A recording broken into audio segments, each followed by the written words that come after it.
Welcome to Chillin' 101. We hope this video helps.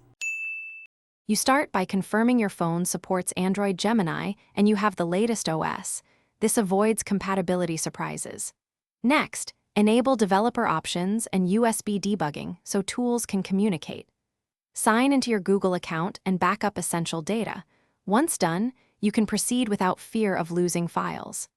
Make sure storage has space and battery is above 50% to prevent interruptions. These steps put you in the right state to install and configure Gemini safely.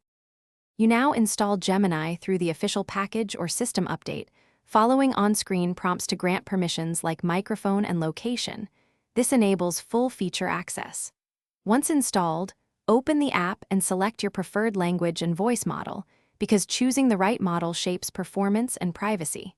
Then customize privacy toggles and data sharing options. This balances accuracy with your comfort. If you have specialized workflows, link apps or services now so Gemini can assist across tasks. Finish by running a short test. Ask Gemini to summarize an article or set a timed reminder so you verify core functions. If responses feel slow or verbose, tweak responsiveness and verbosity settings and check battery optimization to avoid service sleeping. Make sure integrations work and review permission prompts again.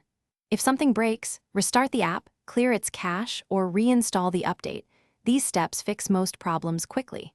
If that fails, contact support with logs and device details. Thanks for watching. Consider subscribing if we helped you.